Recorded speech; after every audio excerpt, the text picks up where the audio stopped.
What is going on, guys? It's Dealer here back again, talking about Xbox 2 and PlayStation 5 potential specs. This comes to us thanks to CEO of Wonderstruck, and this guy actually is saying some pretty crazy stuff in the CPU department. I figured I'd bring it to you guys. A lot of guys message me, DM me on Twitter, asking me if I've heard anything new with the industry, what these developers are thinking, what they're expecting. Well, here's the latest. Now, he starts off saying we expect an evolution of the hardware, not a revolution of the hardware, which makes perfect sense. Keep in mind, you are keeping the x86 architecture. You are keeping most likely similar GPU architecture.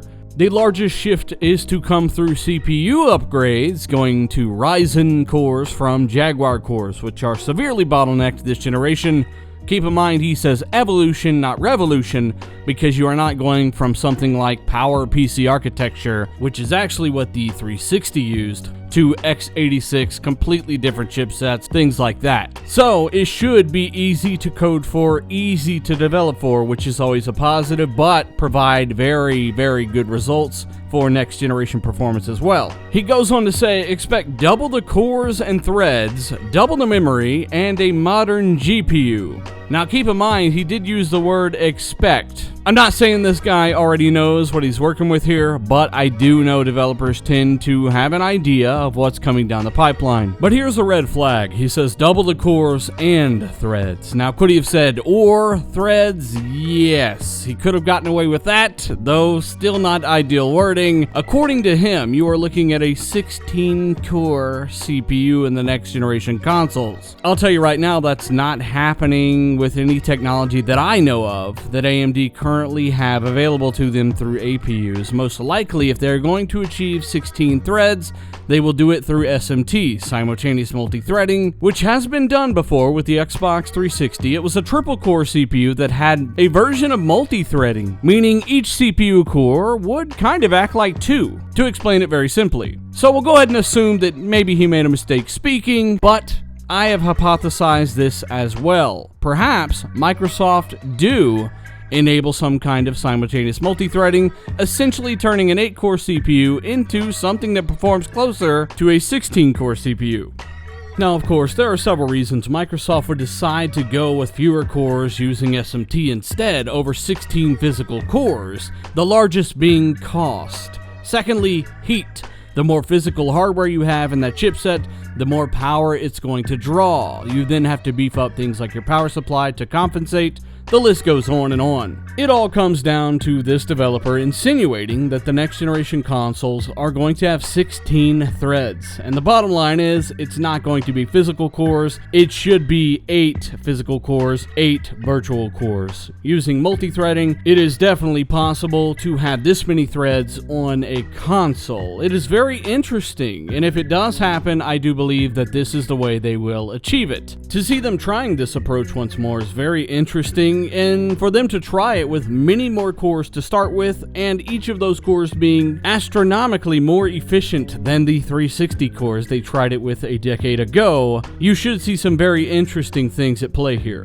Question is, would they do it? Could they do it? Would it generate too much heat? Could they manage this in a console? I mean, the 360 is one thing, but this is 8 cores with multi-threading in a console, which is insane. And another question is, developers would implement this in which ways? Of course, I've told you several times on the channel how better CPU performance benefits us all, but right now developers aren't doing a great job at taking advantage of multi-threaded CPUs on the PC. But in either case, Microsoft are extremely confident that they will once again have the benchmark in performance when it comes to consoles, now with the Xbox One X, next with the Xbox 2, Xbox Scarlett, whatever you want to call it. And I can't wait to see how they decide to edge out their competitor. We know Sony are definitely investing with AMD. We know they're going to bring the heat. But according to some things I've seen behind the scenes, as I said on the last RDX, I'll link that down below, PlayStation 5 is likely to be 2019 and Xbox 2 2020, which explains why Microsoft are so confident that they're going to have the fastest kit next gen. So at the end of the day, that's extremely interesting.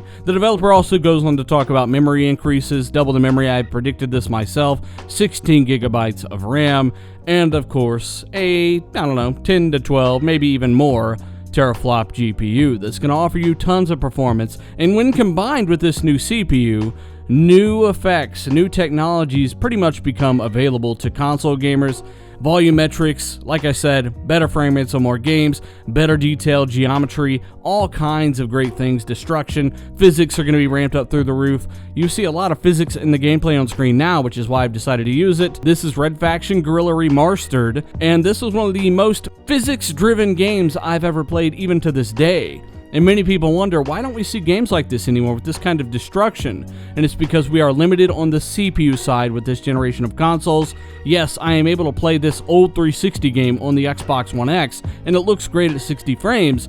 But when you're running through those buildings, things are crumbling around you, the frames drop, and that's because the CPU is not fast enough to feed the GPU all of that information and keep the frames up at the same time. It's just not happening. So the frames come down, and with a better console, you're looking at very solid frame rates with way better destruction than this, plus a ton of other technologies at the same time. It is definitely a good leap. He also goes on to stress the importance of storage upgrades as well, with many new games streaming in pretty much everything as the player moves along in the title. Storage has become a big bottleneck on current consoles. If you did not know, they are using a 5400 RPM drive with around 40 megs of bandwidth, with the Xbox One X receiving customizations to raise that up to 60 megs for the use of 4K assets. With next generation systems, it is very important for them to upgrade to at least a 7200 RPM drive, a true high-speed drive, with some even arguing the need for an actual solid-state drive. But let me know what you guys think down below. Of course, check the source for all of the information I've just talked about. Hit that like button if you enjoyed the video or learned something here today. Really appreciate it. Share this video with a buddy or two. And of course, check out the Patreon down below, where I'm actually giving away a copy of Red Faction Remastered and more. I'm Dealer. I'm out.